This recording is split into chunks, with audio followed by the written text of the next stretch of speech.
Pak Diri, Mas Hendra, suara saya terdengar jelas? Jelas. Jelas, jelas, jelas, Mbak Pita. Oke, baik. Saya izin untuk membuka webinar dulu ya, Mas Hendra, Pak Diri. Ya, Bismillahirrahmanirrahim. Assalamualaikum warahmatullahi wabarakatuh.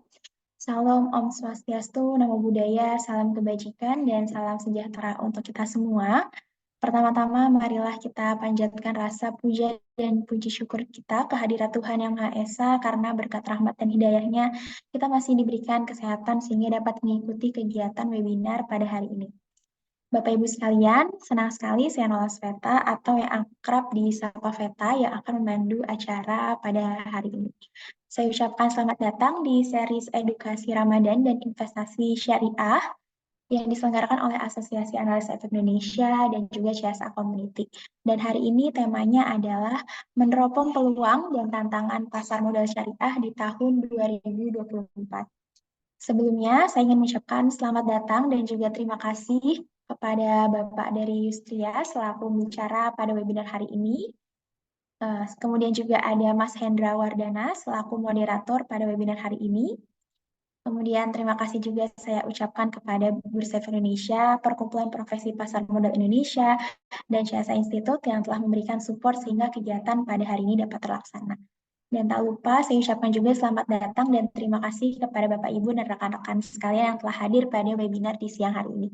Semoga walaupun kita sedang menjalankan ibadah puasa tapi tidak menyurutkan semangat kita pada siang hari ini sampai nanti jam 4 sore untuk mendengarkan materi yang akan disampaikan dari Pak Dery. Baik, Bapak Ibu sekalian, sebelum melanjutkan ke rangkaian acara berikutnya, saya akan membacakan susunan kegiatan terlebih dahulu. Jadi, akan ada pembukaan dari saya, MC, kemudian akan ada pembacaan sirum materi oleh moderator kita, yaitu Mas Hendra. Kemudian nanti akan ada pemaparan materi dan juga sesi tanya jawab. Di akhir kita juga ada sesi dokumentasi. Dan saya ingatkan Bapak Ibu untuk stay sampai akhir karena nanti akan ada link feedback yang dibagikan. Kemudian nanti Bapak Ibu yang ingin mendapatkan sertifikat dan soft copy materi dari webinar hari ini bisa stay sampai akhir dan nanti mengisi link feedback yang akan saya kirimkan. Baik, Bapak, Ibu, dan rekan-rekan sekalian, hari ini kita didampingi oleh moderator kita, yaitu Mas Hendra Wardana. Selamat siang, Mas Hendra. Selamat siang, Mbak Veta dan Bapak-Bapak, Ibu-Ibu semuanya. Semoga hari ini webinarnya lancar dan juga nanti kita bisa interaktif ya, Mas ya, dengan Bapak, Amin. Ibu, dan peserta yang lain. Mungkin mempersingkat waktu, saya langsung alihkan ke Mas Hendra. Silahkan, Mas Hendra, kita akan baca CV terlebih dahulu dari Pak Dir. Saya akan bantu share screen. Oke, terima kasih Mbak Peta. Assalamualaikum warahmatullahi wabarakatuh. Selamat siang Bapak Ibu, selamat datang di webinar series edukasi keuangan dan investasi syariah dengan tema meneropong peluang dan tantangan pasar modal syariah di tahun 2024. Pada siang hari ini, pastinya kita CSA Institute dan teman-teman asosiasi sangat senang Bapak Ibu bisa hadir pada hari ini. Jadi izinkan saya menyampaikan CV dari Pak Diri dulu. Jadi pembicara kita kali ini adalah Pak Diri, merupakan lulusan S1 Universitas Pajajaran dan S2-nya beliau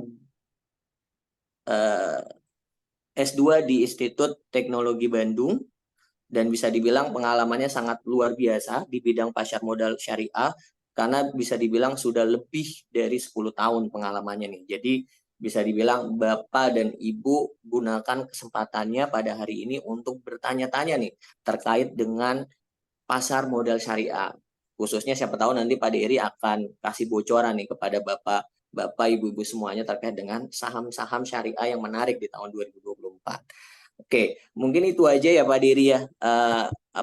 CV dari Pak Dery dan Pak Dery juga bisa dibilang punya gelar profesi juga. Ini ada certified financial planner, jadi bisa dibilang sangat luar biasa beliau ini.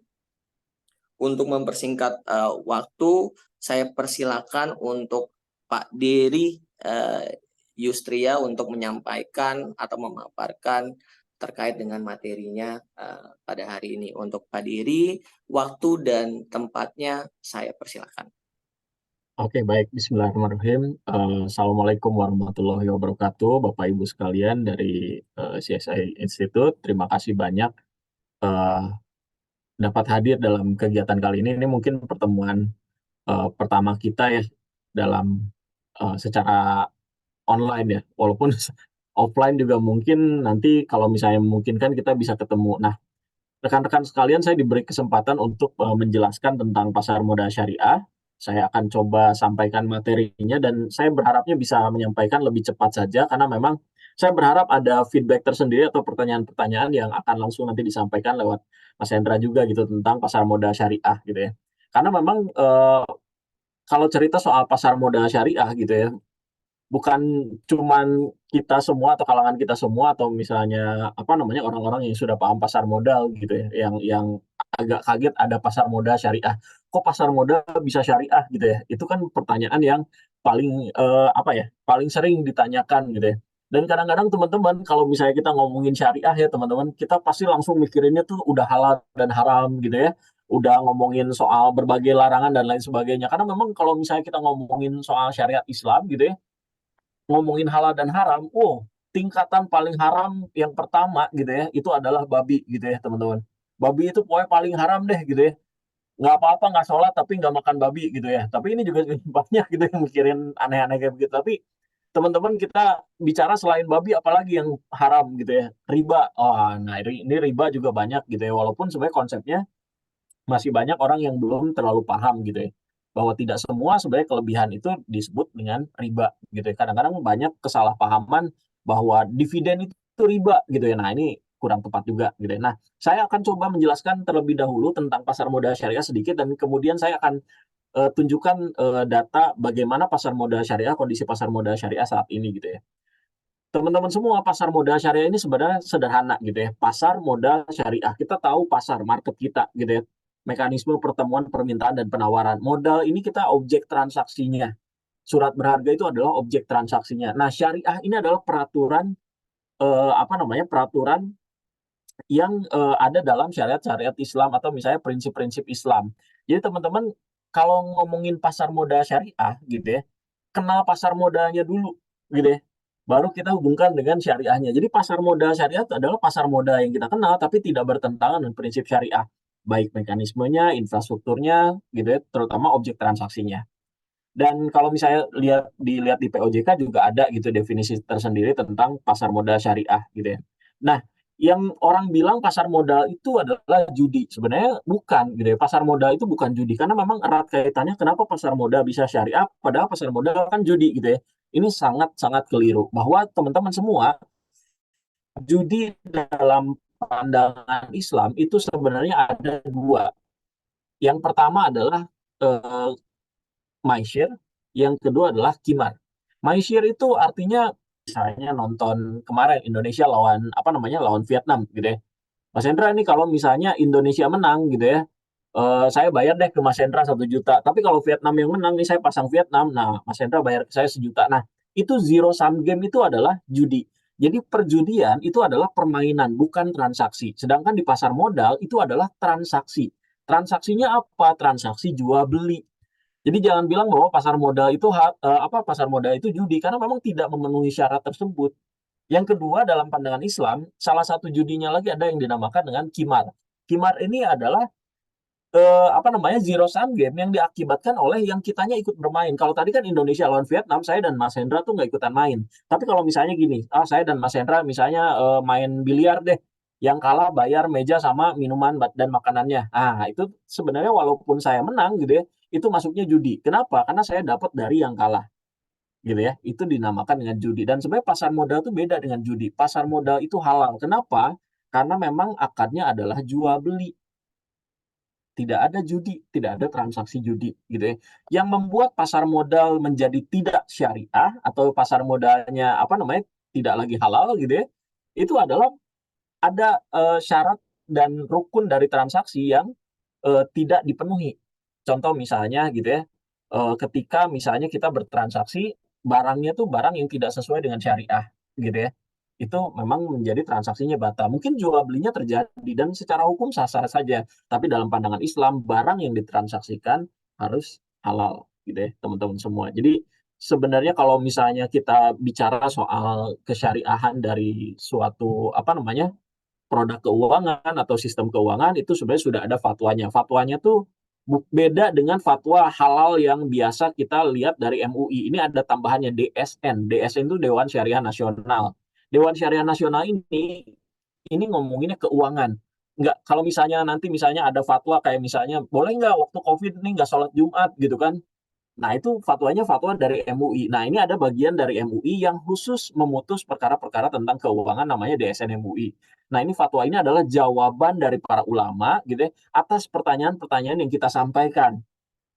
Contoh nih tahun 2011 gitu ya.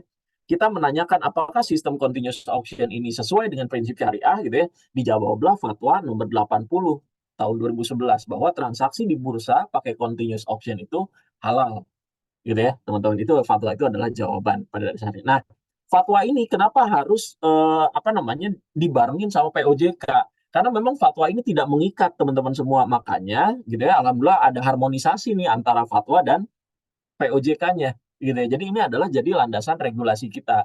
Kalau teman-teman bayangin di fatwa itu bisa kayak misalnya fatwa di Muhammadiyah mengeluarkan fatwa haram untuk merokok misalnya. Tapi saya dan bapak saya, keluarga Muhammadiyah, itu pernah ngerokok juga gitu ya.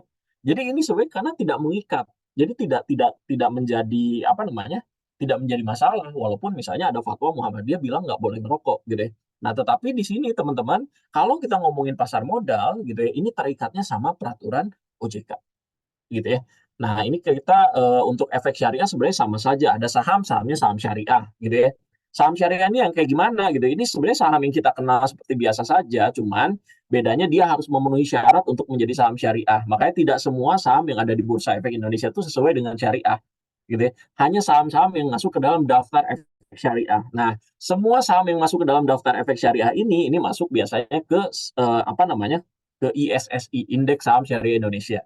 Jadi kalau mau lihat indeks composite untuk saham-saham syariah, nama indeksnya adalah ISSI gitu ya. Nah, kalau reksadana syariah ini juga sama gitu ya. Isinya berarti apa namanya? Isinya adalah efek-efek syariah, misalnya sahamnya saham syariah, reksadana pendapatan tetap misalnya dalamnya sukuk gitu ya. ETF syariah dan lain sebagainya. Nah, daftar efek syariah ini sebenarnya udah dikeluarkan dari OJK nih, gitu ya, tahun 2007. Dari dulunya Bapak Pam LK ya, tahun 2007. Jadi teman-teman sebenarnya pasar modal syariah itu sudah ada sejak tahun 97.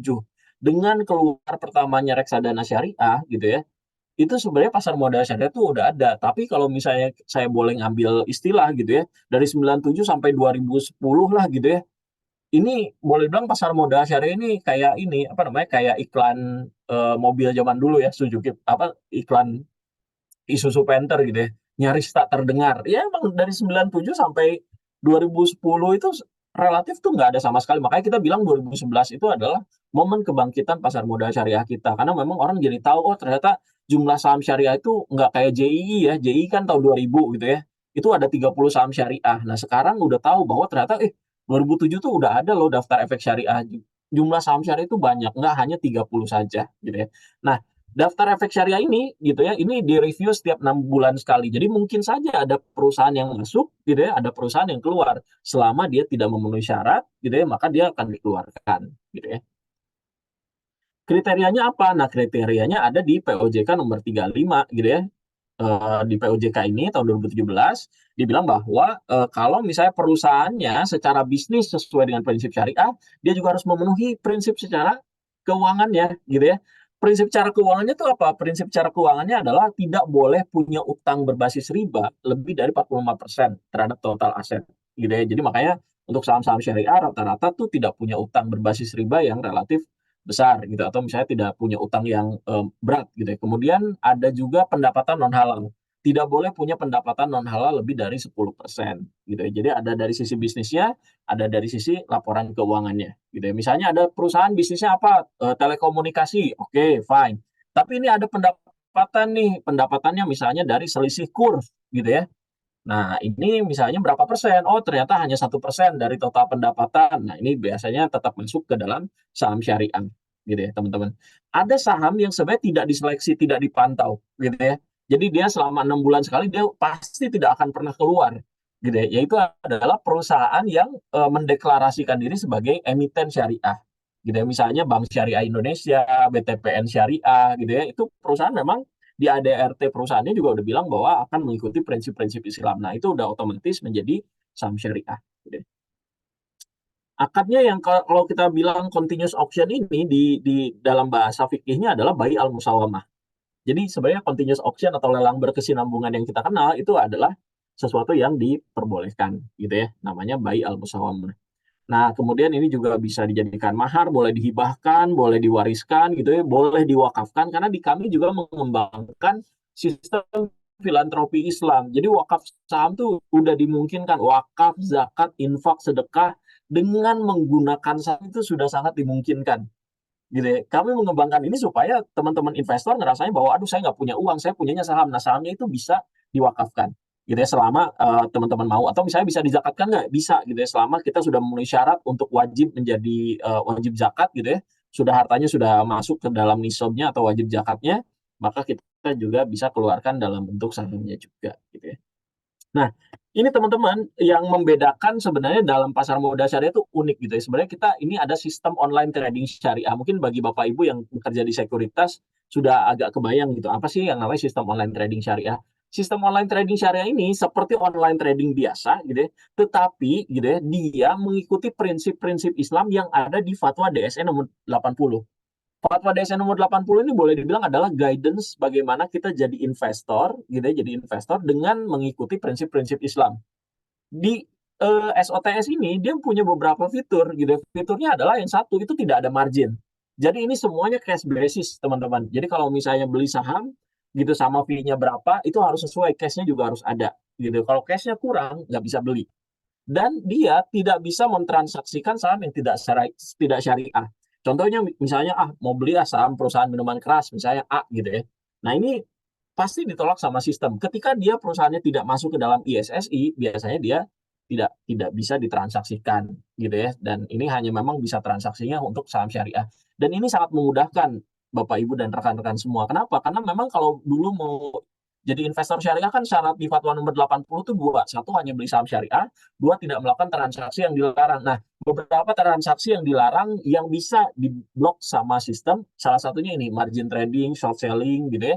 Ini untuk cash based transaction itu mungkin bisa dilakukan gitu. Walaupun sebenarnya ada beberapa larangan gitu dalam investasi saham gitu ya di fatwa nomor 80, tapi yang bisa di backup sama sistem kita masukin ke sistem. Nah, sistem ini dikembangkan oleh perusahaan sekuritas. Sistem ini dikembangkan oleh perusahaan sekuritas, kami hanya membantu perusahaan sekuritas untuk bikin sistem ini gitu ya. Nah, dari udah bikin sistem ini, nanti kita sama-sama gitu ya, dibantu untuk pengajuannya ke DSN MUI gitu ya.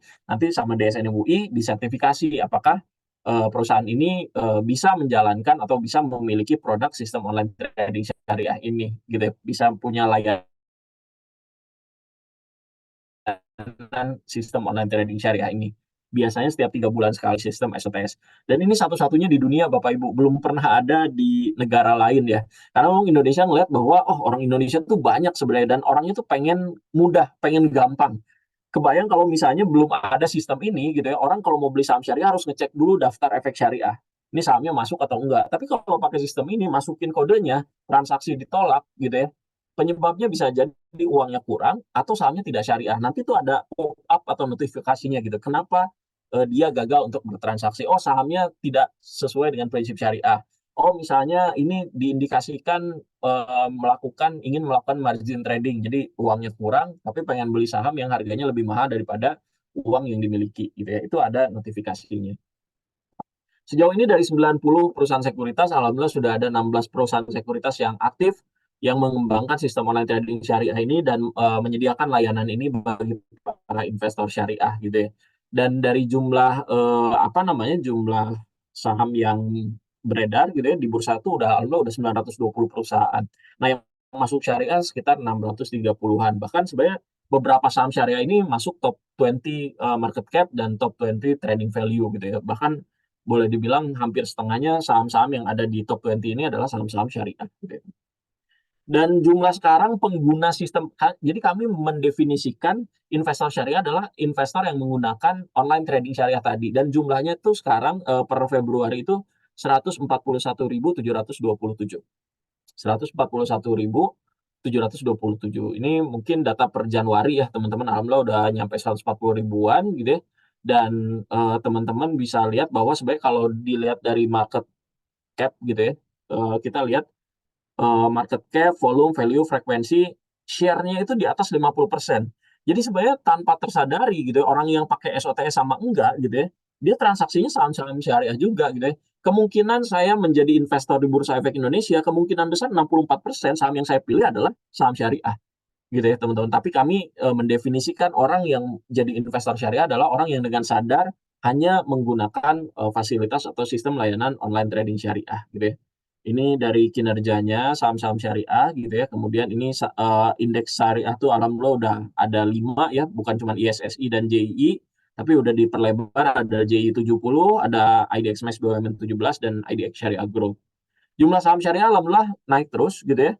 Ini 921 gitu. Kemudian saham syariahnya ada 638. Jadi boleh dibilang di atas 10% ya. Kemudian kapitalisasi pasarnya juga alhamdulillah di atas 50% gitu ya. Volumenya juga di atas 50%, frekuensinya juga sama gitu ya. Dan kemudian pengguna ini alhamdulillah naik terus ya. Ini sistem mulai ada tahun 2011 itu sama Indo Premier ya kalau nggak salah cuma 500 investor saja yang menggunakan sistem online trading syariah, tapi alhamdulillah sekarang sudah sampai 141.727 gitu ya. Nah, ini untuk pengguna paling banyak, banyak kan di DKI Jakarta sama Jawa Barat ya, jelas gitu ya. Tapi ya apa namanya di kota provinsi lain juga alhamdulillah lumayan banyak kalau digabungin gitu. Cuman yang ini pengguna SOTS memang banyaknya adalah di DKI Jakarta dan Jawa Barat. Itu aja Bapak Ibu dan rekan-rekan semua. Semoga teman-teman juga udah mulai tergambar bahwa pasar modal syariah itu sebenarnya sederhana sekali sih gitu ya. Jadi pasar modal yang kita kenal tapi ada batasan-batasannya tersendiri dari prinsip-prinsip Islam gitu ya. Saya kembalikan lagi ke Mas Hendra. Silakan Mas. Wah, sangat luar biasa nih dari Pak Diri nih. Singkat, padat, dan bisa dibilang jelas pemaparannya terkait dengan pasar modal syariah. Bahwa pasar modal syariah itu udah dari tahun 97 ya Pak Diri ya. Dari tahun 97 dan dari 900-an saham yang sudah IPO, bahkan setengahnya itu syariah gitu loh. Betul. Dan lebih dari 50% market cap-nya pun juga saham-saham syariah. Oke, mungkin bisa langsung saya buka nih sesi tanya jawab. Jadi mungkin bapak-bapak dan ibu-ibu yang pengen langsung bertanya sama Pak Dery boleh langsung on mic dan on cam juga. Kalau misalnya memang malu-malu mungkin bisa di kolom komentar bertanya. Oke, untuk bapak-bapak dan ibu-ibu semuanya saya persilakan. Pak, izin bertanya, Pak. Boleh. Oke, Pak. Kalau menurut dari pemaparan tadi, saham syariah kan kurang lebih sekitar 600-an saham ya, Pak ya?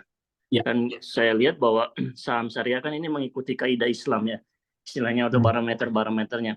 Tetapi di lapangan yang banyak terjadi adalah dari 600 saham tersebut, banyak perusahaan-perusahaan yang, mohon maaf, itu tidak sesuai sehingga dana investor tertahan di situ, Pak, istilahnya seperti itu. Ya. Nah, dengan hal tersebut, kan ini akan bisa menjadikan hal yang negatif buat pasar syariah sebenarnya. Betul. Nah, kedepannya sebenarnya yang saya ingin tanyakan, adakah kiat-kiat nanti ke depan bahwa untuk saham-saham yang masuk ke dalam list syariah, apakah itu bisa maksudnya difilterisasi lagi atau diperketat agar kiranya yang namanya saham syariah industri syariah itu yang sekarang itu lagi mulai maksudnya meningkat ya, takutnya akan menjadi mundur dengan terlalu banyak saham di dalamnya yang berbasis syariat, tetapi kinerja dari saham-saham tersebut itu membuat uang-uang investor maksudnya nyangkut di dalam situ, Pak. Jadi pertanyaan saya itu adalah apakah nantinya akan ada barometer yang lebih ketat lagi atau bagaimana, Pak? Terima kasih.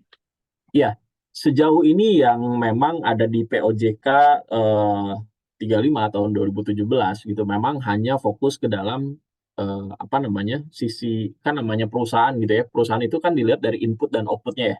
Misalnya dari inputnya, nah ini biasanya leveragingnya dari pembiayaannya gimana gitu ya. Apakah modal perusahaan dibiayai misalnya 45% lebih dari utang gitu ya. Nah ini kalau lebih dari 45% itu nggak boleh. Kemudian outputnya apa? Oh dari outputnya ternyata ada lebih dari 10% yang tidak halal gitu ya. Nah ini biasanya tidak masuk ke dalam saham syariah. Nah, ketika soal berbicara soal apa namanya sisi amanah atau tidak kan, misalnya kita jadi investor, kemudian kita membeli perusahaannya gitu ya. Perusahaannya ini ternyata tidak amanah gitu ya, tidak misalnya dana IPO yang misalnya sudah diraih, kemudian ternyata dari proses ekspansi bisnisnya memang tidak dilakukan dengan baik gitu ya. Ya, ini sebenarnya itu tadi yang dalam syariah ini sudah dinamakan dengan risiko bisnis gitu ya. Risiko bisnis itu memang sudah ada gitu ya, dikenal juga. Dan namanya di syariah itu sebenarnya mengenal terhadap risiko gitu ya. Mengenal terhadap risiko, dan dalam syariah sendiri al-ghurmu bil ghurmi. Jadi dalam setiap profit pasti ada potensi risiko gitu ya. Makanya yang kami lakukan sebagai bursa gitu ya. Kami memang melakukan edukasi dan melakukan berbagai kebijakan untuk apa namanya mencegah supaya hal ini tidak terjadi gitu. Tapi kalau misalnya untuk peraturan syariahnya sendiri gitu kan, sebenarnya kita hanya bisa berdasarkan yang POJK yang tadi sampaikan gitu, berkaitan dengan sisi utang, berkaitan dengan sisi pendapatan gitu. Nah, kalau misalnya itu tadi lebih ke soal amanah atau tidak, kejujuran atau tidak, ini lebih ke apa ya, susah sekali untuk melakukan identifikasinya gitu. Jadi sistem online trading syariah kita tidak bisa mengidentifikasi apakah ini misalnya amanah atau tidak gitu. Karena memang sejauh ini peraturan dari OJK-nya hanya apa namanya mengawasi dari sisi bisnis serta bagian utang dan pendapatan non halal. Memang dalam artian di apa namanya dalam fatwa sendiri itu sebenarnya ada beberapa kaidah gitu ya. Dari kaidah Islam tuh yang pertama adalah menghindari mudarat itu lebih didahulukan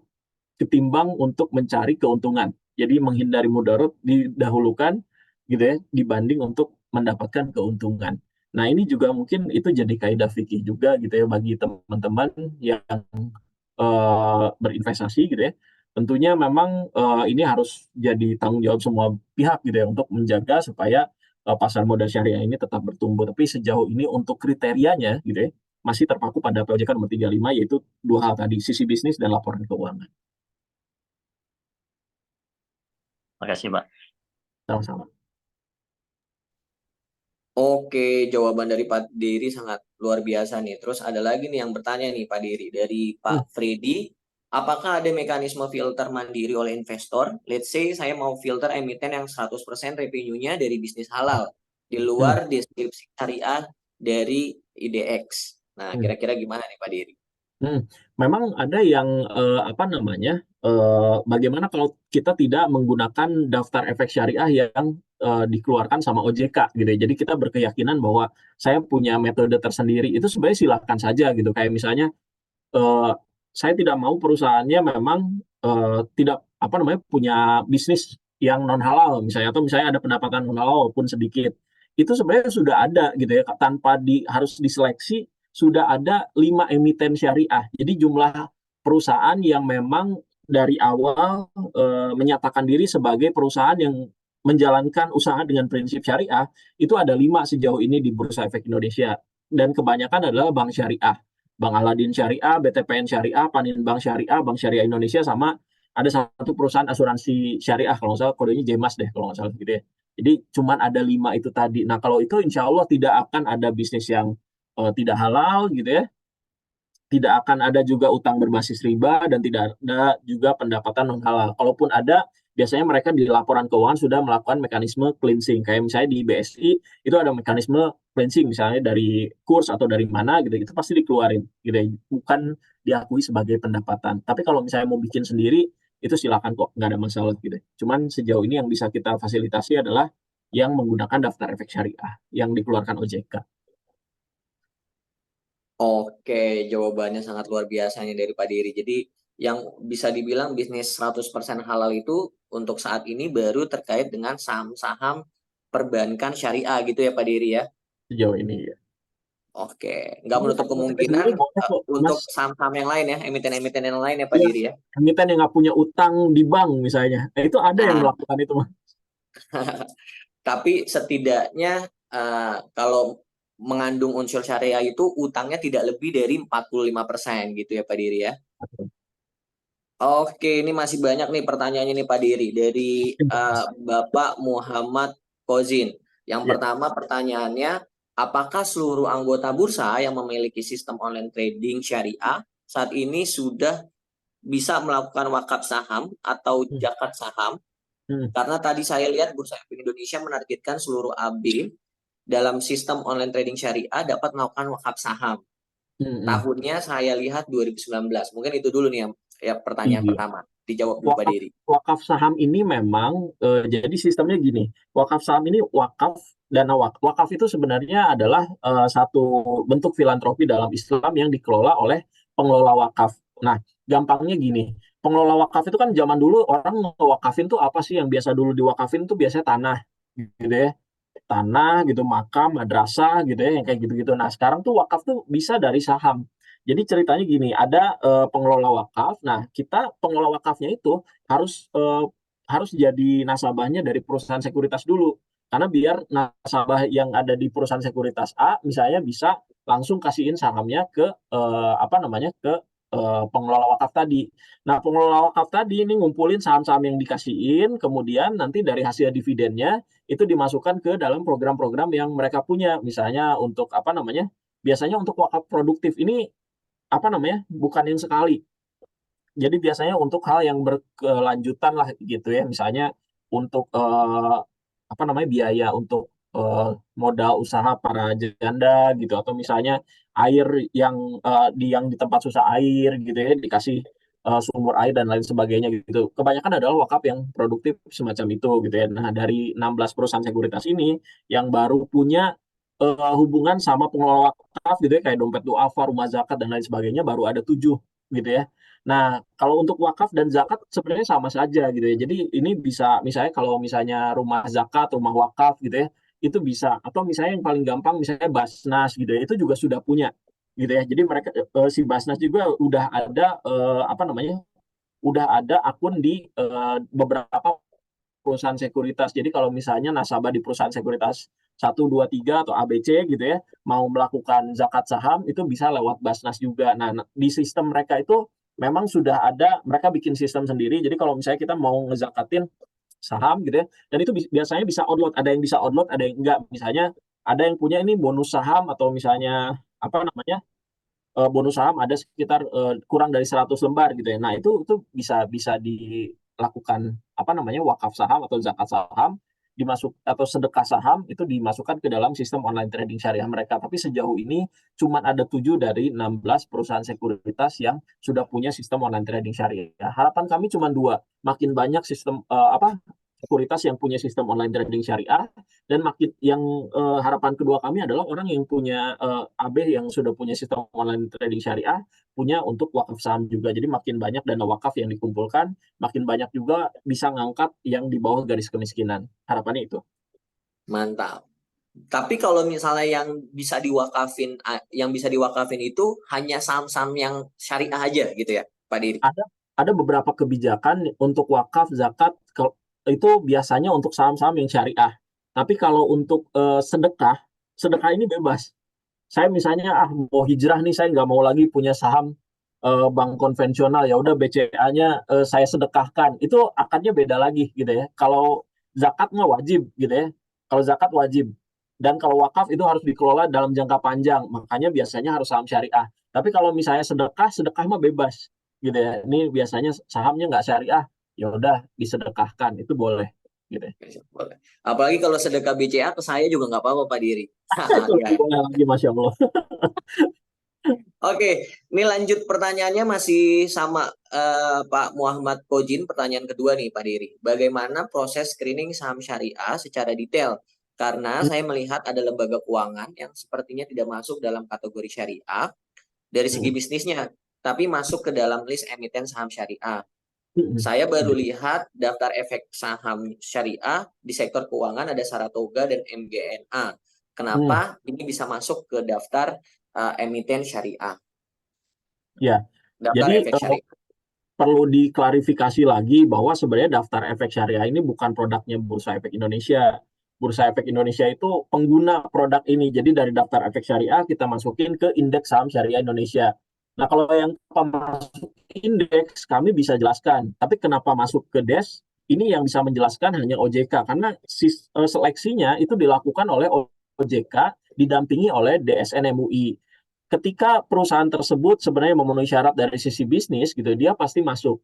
Ketika perusahaan tersebut dari sisi bisnis masuk dan sesuai juga di laporan keuangan yang memenuhi syarat, dia pasti masuk. Nah, pertimbangannya kadang-kadang teman-teman ada perusahaan yang mengaku dari sisi bisnisnya itu berkaitan dengan keuangan, ternyata ketika dibedah oleh tim dari OJK, ternyata dia bukan bisnisnya tentang keuangan. Banyaknya tuh bisnis yang sebenarnya apa namanya di sektorial gitu ya. Pendapatannya banyak di sektorial, bisnisnya banyak di sektorial gitu ya. Sehingga apa namanya?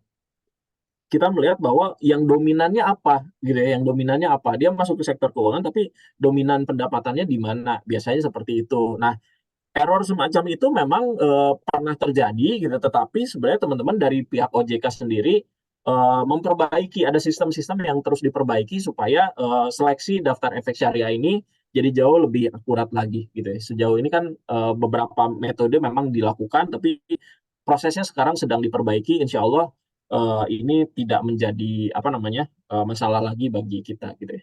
Tapi balik lagi Oh, bahwa kami juga sebagai pengguna gitu ya.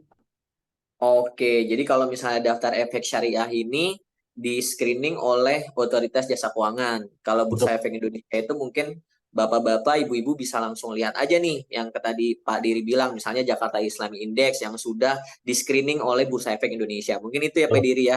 Betul. Oke, ini banyak banget nih antusiasnya nih Pak Diri yang bertanya nih. Mungkin Alhamdulillah. saya bacain dari Pak Nakib Hakim. Baru tahu juga ternyata Basnas udah kerjasama dengan beberapa AB, good information. Oke, itu cuma informasi aja. Oke, Pak Imran Malik nih pertanyaannya nih Pak Diri. Apakah dalam daftar efek syariah kita bisa menemukan saham-saham gorengan? Hmm, Apakah saham gorengan yang sangat volatil itu mempengaruhi prinsip syariah hmm. padahal digunakan oleh bandar saham atau market maker untuk pembelian secara spekulatif? Nah, ini Ya, gimana nih Mas Diri? jadi itu tadi salah satu yang kita harus bisa lihat dari beberapa sisi gitu ya. Soal saham gorengan ini lebih ke perilaku. Sahamnya sih sendiri sebenarnya nggak bisa diapa-apain gitu ya. Maksudnya saham ini adalah benda diam gitu ya. Tapi gorengan ini kan adalah perilaku gitu ya. Nah, perilaku menggoreng saham atau cornering ini memang dalam fatwa juga sudah dilarang gitu ya.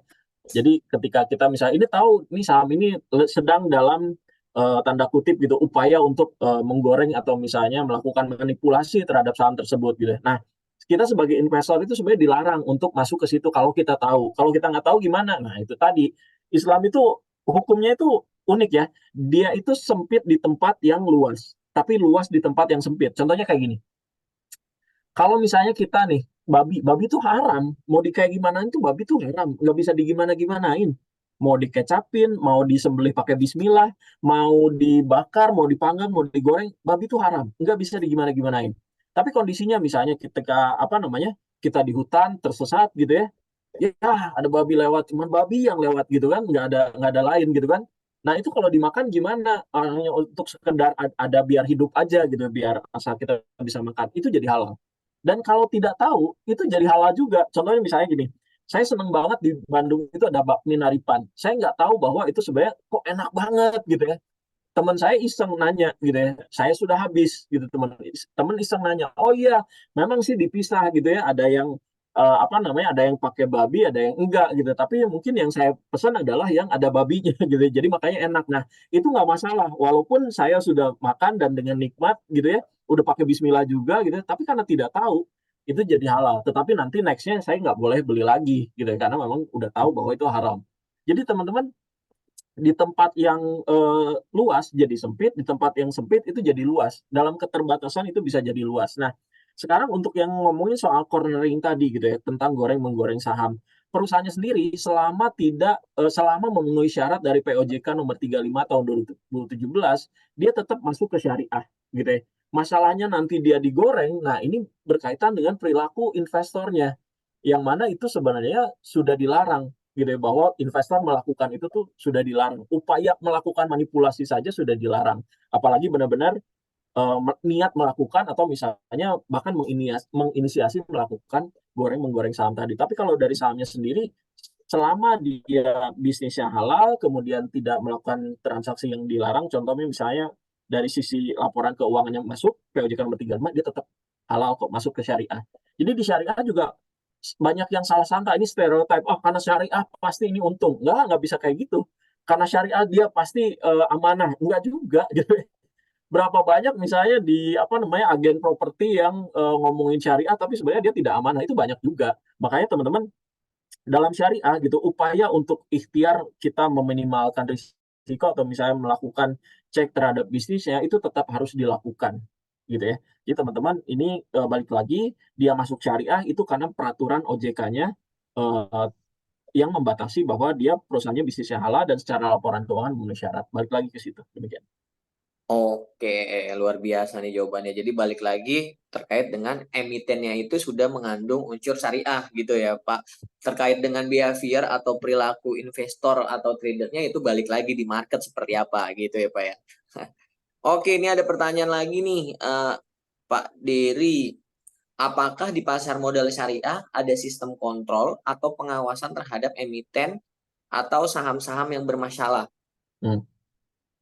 Nah, bermasalahnya ini sendiri kalau pengawasan itu lebih ke sebenarnya kalau dari sisi laporan keuangan, pengawasannya itu dilakukan OJK juga. Laporan keuangannya masih memenuhi syarat atau enggak. Dia biasanya 6 bulan sekali. Makanya di 6 bulan sekali itu kadang ada saham masuk, ada saham yang keluar, gitu ya. Tetapi kalau misalnya dari sisi bisnis, itu biasanya gitu ya, dari DSN MUI dan OJK ketika menemukan satu emiten ini ternyata bisnisnya ganti, itu nggak perlu nunggu 6 bulan. Misalnya tadinya emiten ini gitu ya memproduksi obat batuk gitu ya, tetapi kemudian dia melakukan ekspansi bisnis, misalnya selain bikin obat batuk, bikin minuman keras.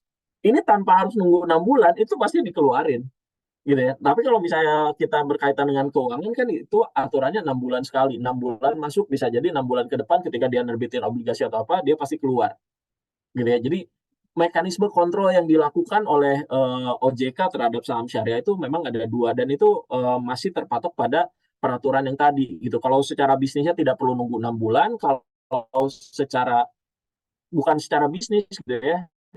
Kalau tadi secara bisnis tidak perlu 6 bulan, kalau tidak secara bisnis atau hanya laporan keuangan itu mengikuti jadwal yang sudah ada tiap bulan Mei dan bulan November gitu ya. Itu aja sih mungkin. Oke, semoga jelas nih apa yang disampaikan oleh Pak Dery. Soalnya Mungkin masalahnya bingung juga ini bermasalahnya gimana. betul nih Pak Dery. Oke, ada lagi nggak nih dari bapak-bapak, ibu-ibu, sobat CSA yang bertanya? Kalau nggak ada yang bertanya, mungkin saya boleh tanya duluan nih. Nah, Boleh, siap. Pak Dery mungkin boleh nggak sih dikasih tahu nih perbandingan return saham syariah sama saham yang bukan syariah di kuartal 1 2024 gimana nih Pak Dery? Karena kalau saya lihat saham BRIS aja 3 bulan terakhir ini naiknya udah lebih dari 60% nih saham Bank Syariah nih. Nah, gimana nih Pak Dery? Mungkin bisa kasih masukan ke teman-teman investor. Kita melihatnya secara umum sih Pak. Jadi sebenarnya kalau misalnya kita lihat di berbagai jurnal itu sebenarnya udah banyak yang bahas di kalangan akademisi gitu. Tapi kalau saya boleh bilang bahwa sebenarnya karena kita 60% saham itu kita 60% saham dari saham yang tercatat di Bursa Efek Indonesia gitu ya. IHSG kita boleh dibilang 63% digerakkan oleh saham syariah. Ya, kalau misalnya kita tadi lihat top 20 market cap gitu ya, top 20 market cap kita dari 20 saham, itu rata-rata hampir 10 atau 11 saham itu saham syariah semua. Padahal 20 saham yang ada di Bursa Efek Indonesia ini adalah penggerak pasar yang lumayan kuat juga gitu ya, penggerak IHSG yang lumayan kuat. Jadi kalau dari sisi dari sisi pergerakan harga itu mirroring sama IHSG. IHSG kemana, ISSI biasanya kemana, hampir sama kurang lebih gitu ya. Jadi ketika misalnya ketika IHSG-nya naik 6%, misalnya ISSI-nya mungkin naik ya sama juga 4% atau 5% juga. Tetapi yang unik adalah terjadi perbedaan yang sangat signifikan itu ketika kondisinya buruk. Contoh kayak COVID. Waktu COVID itu kan minusnya lumayan dalam gitu, dan sempat dalam volatilitasnya itu IHSG minus 30% dalam waktu kurang dari 3 bulan gitu ya, minus 30% itu lebih gitu ya. Nah ISSI nggak nyampe segitu, jadi kalau misalnya ketika dia turunnya nggak terlalu dalam. Jadi kalau ikutan naik ya mungkin ikutan naik, tapi naiknya juga nggak begitu tinggi karena penggerak pasar paling gede itu apa, BCA misalnya gitu kan, yang market cap-nya paling tinggi gitu ya, yang istilahnya sumbangsi terhadap pergerakan IHSG-nya memang paling tinggi gitu ya. Nah ini ketika misalnya industri perbankan sempat dalam beberapa tahun lalu mengalami drop gitu ya, itu lumayan besar gitu ya teman-teman perbedaannya. Jadi kondisi ISSI boleh dibilang jauh lebih stabil ketika memang kondisinya justru tidak bagus gitu ya. Termasuk pada saat waktu COVID tadi gitu ya. Awal-awal COVID itu terjadi itu luar biasa gitu. Tapi pas kenaikannya juga gitu ya, pas kenaikannya juga jadi biasa aja, nggak terlalu tinggi. Jadi volatilitasnya aja yang beda. Tapi kalau dari segi persentase biasanya tidak terlalu jauh berbeda sih, Pak. Oke, luar biasa nih dari Pak Diri. Jadi kalau bisa dibilang saham syariah itu lebih apa ya, Mood ya, beta atau tingkat sensitivitasnya nggak lebih sensitif gitu ya Pak betul, Diri ya. betul Jadi sekali. bisa dibilang yang tadi Pak Diri sampaikan di awal bahwa ya kalau kita beli saham syariah lebih lebih lihat nggak banyak mudorotnya gitu ya Pak Diri ya. Kurang lebih seperti Yang itu. ya- Bagi yang yang cocok dicari ya enak gitu. benar, yang lebih dicari berkahnya, tapi tetap juga harus cuan gitu ya Pak Diri ya. Harus, Harus. wajib itu. Oke, ada lagi nih pertanyaan dari Ibu Krisna Gabriel nih, Pak Diri. Kalau mau lihat indikator atau parameter saham yang bisa dikategorikan ke dalam syariah, bisa dilihat di mana ya, Pak? Gitu.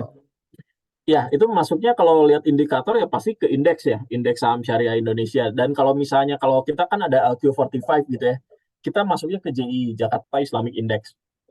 Kalau teman-teman bandingkan antara Jakarta Islamic Index sama IDX 30, itu mirip banget. Bahkan sebenarnya kalau LQ45 gitu ya, LQ45 kemudian saham rokoknya dihilangin, saham bank konvensionalnya dihilangin gitu ya, itu udah jadi Jakarta Islamic Index tuh. Memang kayak begitu. Modelnya sama gitu ya. Filteringnya sama untuk masuk ke indeks-indeks unggulan tersebut sama gitu. Jadi teman-teman kalau dilihat pergerakannya ya udah pasti kita ngukurnya ke indeks. Salah satunya indeks yang sering digunakan ya tentunya kalau kompositnya ISSI, yang ininya Jakarta Islamic Index. Oke, mungkin ngejawab nih pertanyaan tadi dari Ibu Krisna Gabriel. Oke, apakah ada lagi sobat CSA Institute, teman-teman investor syariah yang ingin bertanya lagi nih kepada Pak Diri? Karena bisa dibilang Pak Diri ini yang bisa dibilang ahli nih di bidang pasar modal syariah udah lebih dari 10 tahun. Jadi sangat sayang nih kalau sobat investor semuanya nggak pada bertanya langsung sama ahlinya. Oke, nggak ada yang bertanya, saya lagi deh yang bertanya nih Pak Diri. Oke, Siap. kalau menurut Pak Diri dengan melihat jumlah 280 juta penduduk Indonesia yang notabene Muslim gitu kan. Dan tadi saham juga lebih dari 50% saham yang IPO juga saham syariah. Tapi memang sistem online trading syariah masih sedikit, 15 sekuritas aja. Nah, gimana sih langkah dari Bursa Efek Indonesia supaya AB-AB itu membuat sistem syariah gitu. Apa yang dilakukan, apa upaya dari Bursa Efek Indonesia supaya AB itu juga buat sistem syariah sehingga edukasi kepada teman-teman investor terhadap syariah itu lebih melek lagi Pak Diri. Iya, betul. Sebenarnya kalau dari sisi supply ya, kita juga sebenarnya mendekati berbagai perusahaan sekuritas gitu ya untuk membangun atau misalnya membuat sistem online trading syariah. Dan sebenarnya kita cuma ngasih tahu bahwa sebenarnya buat sistem online trading syariah ini boleh dibilang nggak di Malaysia kenapa nggak bisa-bisa karena memang mereka tuh susah cari konsultannya. Nah kalau teman-teman dari perusahaan sekuritas pengen bangun sistem online trading syariah tuh nggak perlu konsultan, gratis. Kami bantuin dari A sampai Z sampai datengin ke DSN-nya juga kami bantuin. Sebelum ke DSN, sebelum diperiksa sama DSN, kita bantuin periksa dulu gitu ya, supaya bisa langsung lolos untuk dapat sertifikasi dan itu free, nggak ada biaya sama sekali. Itu sih yang sebenarnya pengen kami yakinkan gitu ya. Yang kedua adalah kenapa jumlah orang Muslim tuh banyak, tapi pengguna sistem online trading syariah sedikit gitu ya. Nah ini tadi sebenarnya kalau di kalangan Muslim sendiri gitu, itu lebih banyak debatnya gitu. Wah, tetap aja saham ini tidak halal. Itu perdebatan tentang saham itu masih belum berhenti gitu ya. Di sisi lain sama teman-teman yang non Muslim ini nggak pede gitu. Kadang-kadang sering banget teman-teman non Muslim tanya gitu, Pak, pengen banget nih punya sistem online trading syariah gitu ya. Tapi saya nggak mau login gitu ya, nggak mau syahadat. Ya sebenarnya ini nggak perlu syahadat gitu teman-teman. Ini harus dibedakan. Itu bisnis, bukan bukan apa namanya, bukan bagian dari ibadah. Ini hubungan manusia dengan manusia. Ini persis hubungan bisnis. Dan kita meyakinkan bahwa ini tuh inklusif gitu, buat siapa aja boleh gitu ya. Biasanya mereka tertarik untuk masuk pakai sistem online trading syariah ini satu biasanya tenang, tidak ada margin gitu ya. nggak perlu mikirin haircut dan segala macamnya gitu ya. Jadi memang ini cash basis. Ada uang bisa beli, nggak ada uang ya nggak bisa beli gitu ya, seadanya aja. Tapi kalau kita lagi trading tuh kan kadang-kadang nggak lihat ada uang, pokoknya pakai margin dulu deh gitu ya. Yakin nih gitu ya, to the moon lah gitu ya. Tapi kenyataannya lain gitu, nantinya jadi masalah baru. Nah biasanya teman-teman itu mau muslim mau non muslim gitu ya, mau trader mau investor, biasanya seneng sama beberapa fitur yang ada di sistem online trading syariah ini. Salah satu contohnya adalah tadi tidak ada margin dan teman-teman ini cash basis dan sudah di filtering gitu bahwa ini yang bisa dibeli hanya saham-saham syariah yang sebenarnya secara tidak langsung saham yang masuk ke dalam ISSI ini punya utang yang jauh lebih sehat gitu ketimbang saham-saham yang tidak masuk ke dalam ISSI gitu. Oke, sangat luar biasa. Jadi bisa dibilang Bursa Efek Indonesia akan ngebantu terkait dengan untuk pembuatan sistem online syariah gitu ya Pak Diri ya. Jadi buat sobat-sobat yang bekerja di sekuritas yang sekuritasnya belum sistem online syariah mungkin bisa langsung hubungi Pak Diri nih.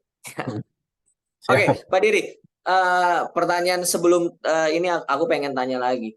Kalau misalnya kita trading di saham-saham syariah, sebelumnya saya sudah punya rekening konvensional gitu kan.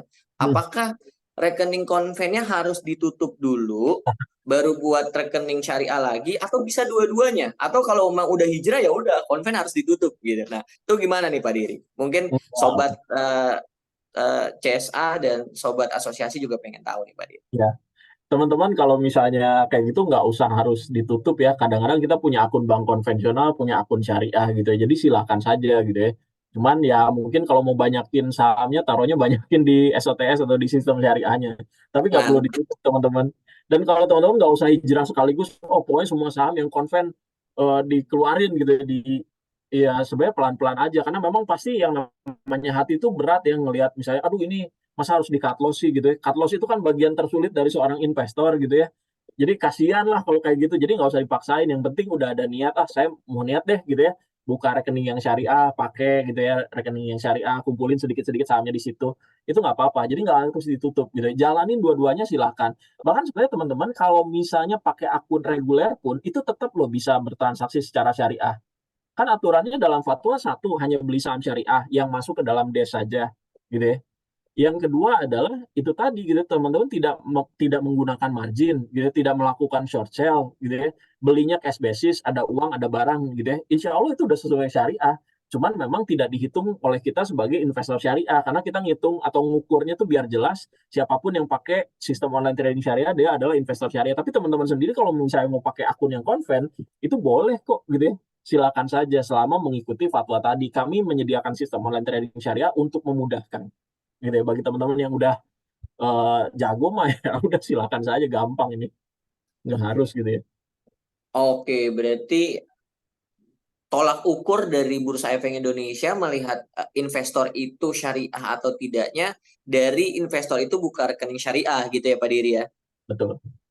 Oke, berarti kalau misalnya sobat investor pengen membuat apa namanya laju pertumbuhan pengguna syariah itu terlihat tinggi harus buka rekening syariah ya Pak Diri ya. Ya tapi berinvestasi syariah sendiri udah bisa pakai akun manapun kok boleh. Benar, benar. Oke, ada lagi nih pertanyaan Pak Diri.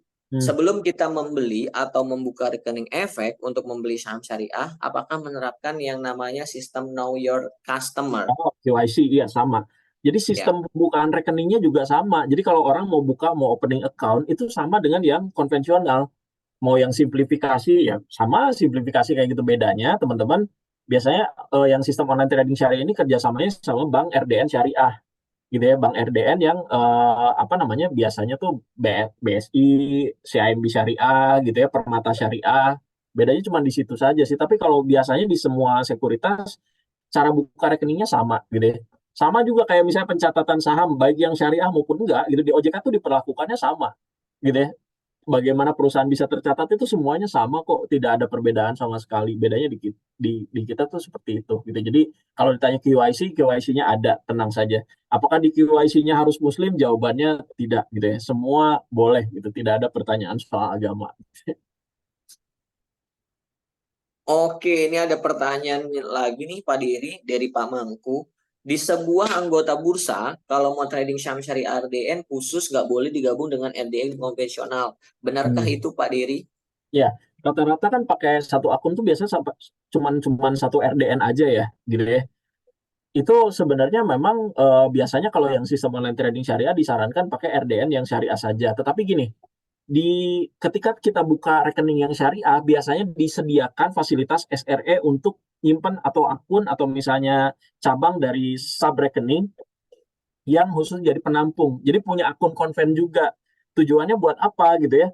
Kenapa buka akun syariah harus ada akun konvennya juga? Tujuannya adalah ketika satu perusahaannya keluar, misalnya kita baru beli nih di 6 bulan pertama, bulan April kita beli, keluar deh Des bulan Juni gitu ya, bulan Juni ini ternyata saham yang saya punya udah nggak syariah gitu ya, maka kalau saya nggak mau jual itu sama sama anggota bursa atau sama perusahaan sekuritasnya, saham saya yang sudah tidak syariah tidak dijual itu akan dipindahkan ke akun konvensional saya gitu ya. Jadi nanti kalau di online trading tinggal ganti akunnya aja, oh akun konvensional, oh ternyata ada. Jadi sahamnya itu tidak hilang, tapi sahamnya hanya dipindahkan gitu ya.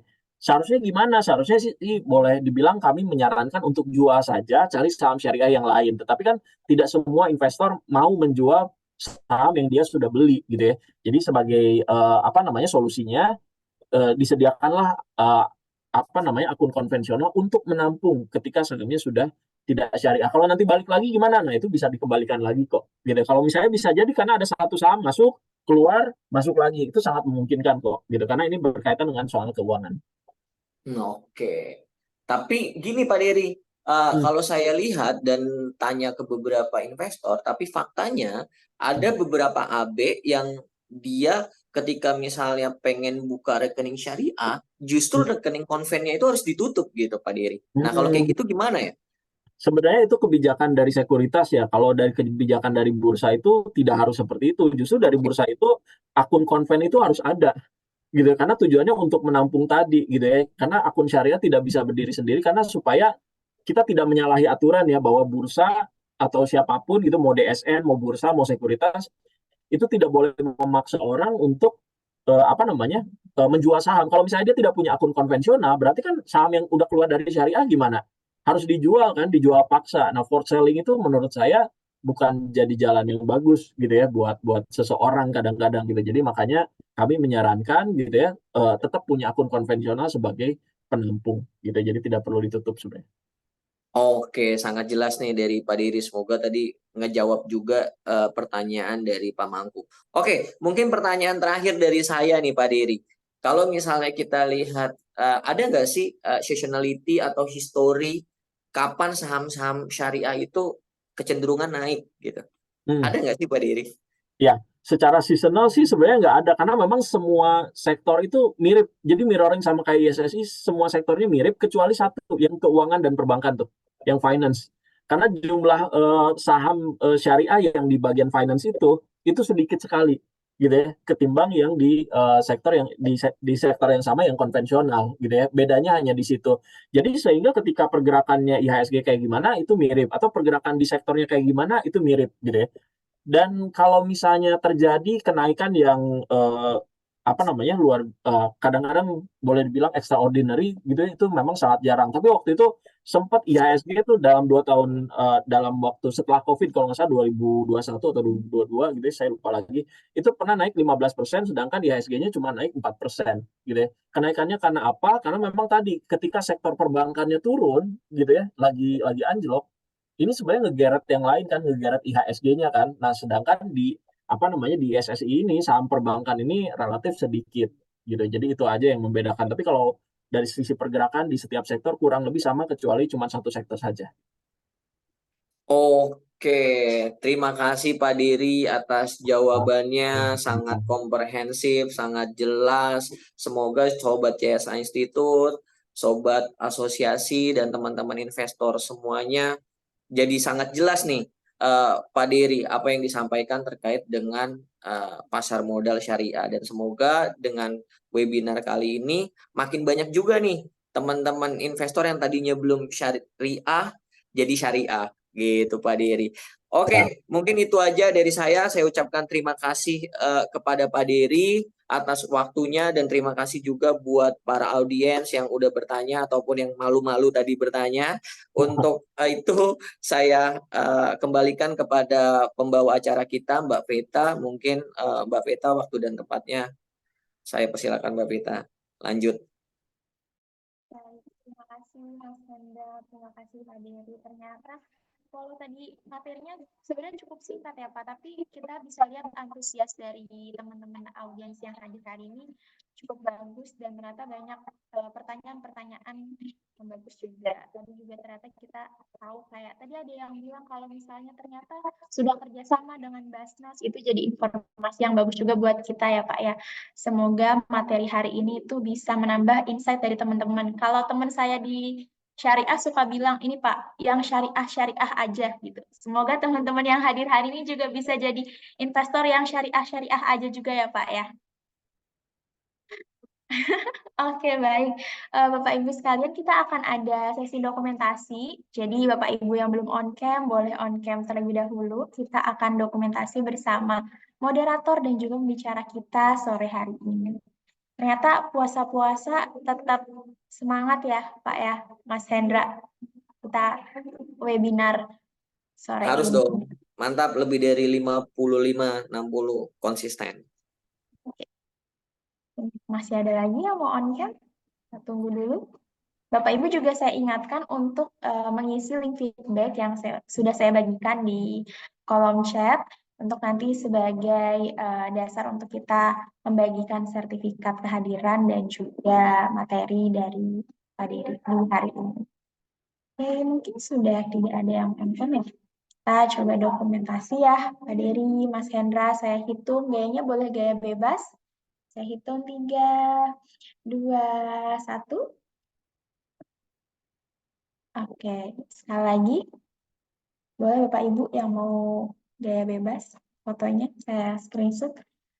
3, 2, 1. Oke, baik Bapak Ibu sekalian. Kita nggak terasa ya sudah sampai di penghujung acara di sore hari ini. Semoga ilmu yang disampaikan tadi oleh Pak Dery, kemudian juga tadi Mas Hendra sudah menyampaikan pertanyaan-pertanyaan dari teman-teman dan memandu acara di sore hari ini bisa menjadi insight yang insightful ya untuk teman-teman semuanya.